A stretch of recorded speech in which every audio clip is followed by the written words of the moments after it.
All right, welcome to The Explainer. Today we're going to talk about something fascinating, the invisible strings that guide our decisions. We're diving deep into the subtle but really powerful world of psychological influence. So, let me ask you something. Have you ever walked away from a conversation, maybe a big purchase, and just had that sinking feeling, that little voice in your head going, wait a minute, how did I end up agreeing to that? Yeah, if that sounds familiar, you are definitely not alone. It happens to all of us. And it's because in our day-to-day lives, whether we know it or not, we're all being guided by these invisible strings. Now, sometimes those strings are being pulled with a very specific and kind of sneaky intent, and that's what we call psychological manipulation. If you look at the definition, the key words that really jump out are underhanded and for one's own benefit. See, this isn't about having an open, honest chat. It's something else entirely. And this is a really important point. Not all influence is bad. Not at all. We have to be super clear and separate healthy, everyday persuasion from that more harmful stuff, manipulation. And when you lay it out side by side, the difference becomes crystal clear, right? Persuasion, that's transparent. It's usually about finding a win-win, a mutual benefit. It totally respects your freedom to choose. But manipulation, that's the total opposite. It's built on hidden motives. It's all about self-interest. And it really, really undermines your ability to make a free choice. Okay, so how do they actually do it? How do manipulators pull those strings? Well, let's open up what you might call the manipulator's playbook and take a look at some of the most common plays they run. You'll find these tactics generally target one of two places, either your heart or your head. So let's break down both. First up, let's talk about the emotional and social tactics. These are designed to completely bypass our logical brain. They short-circuit it by going straight for our feelings. Things like guilt, pride, or even that deep-seated need we all have to just belong. And we're going to start with an absolute classic, one I'm pretty sure we've all experienced at some point. Tactic number one, the guilt trip. Oof, man, you can just feel the weight of that sentence, can't you? A statement like this is literally engineered to make you feel indebted, to make you feel responsible for the other person's happiness. It pressures you to just give in, if only to make that horrible, gnawing feeling of guilt go away. All right, now let's look at a tactic that feels, a lot nicer on the surface. And that's exactly why it's so sneaky and effective. We're talking about flattery. Think of it like this. It's praise with a hidden price tag. Sure, it makes you feel special, smart, capable, but what it's really doing is creating this social expectation. It makes it super awkward to say no to the real request that, you guessed it, is coming right up.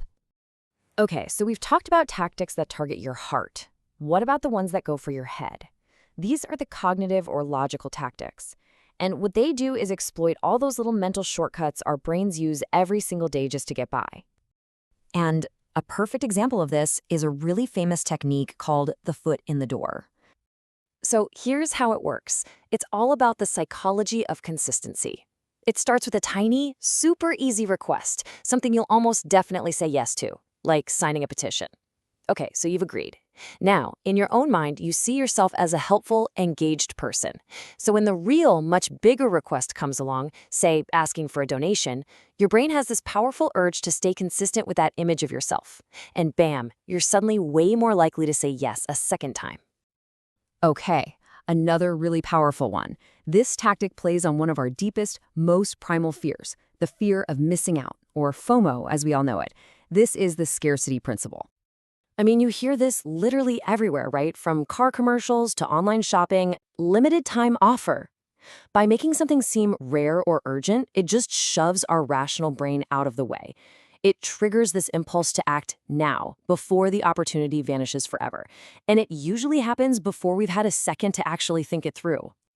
But here's the thing, these tactics rarely show up alone. A really manipulative situation is often like a cocktail of different pressures. You get a dash of emotional pressure, a feeling of time running out, maybe a little social pressure sprinkled in, and it's all mixed together around some kind of hidden agenda. Okay, so we've looked through the playbook, and I know, this can all sound a bit bleak, but here's the good news, and it's really good news. How do you defend yourself against this stuff? How do you cut those strings? Listen up, because this might be the single most important takeaway of this whole explainer. Your best defense, your most powerful tool, it isn't some clever comeback or a big dramatic confrontation. It's much simpler. It is just recognition. The ability to see what's happening while it's happening. So what are the red flags you should be looking for? Well, first, that feeling of being pressured or confused. That's a big one. Notice when someone's actions just don't line up with their words. Pay attention if the conversation always seems to circle back to their needs, not yours. And maybe most importantly, you have to listen to that little alarm bell in your gut that's telling you something just feels off. You have to learn to trust that feeling. Because at the end of the day, it all boils down to this one simple, powerful idea. Awareness is your shield.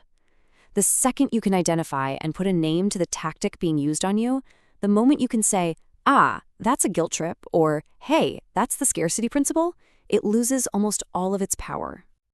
And that brings us to one last thought to chew on. We've spent this whole time talking about spotting these tactics in other people. But let's be honest, we all use influence in our own lives. So the real question I want to leave you with is this. In a world where we're all constantly influencing each other, where do you draw your own ethical line between honest persuasion and going too far into manipulation?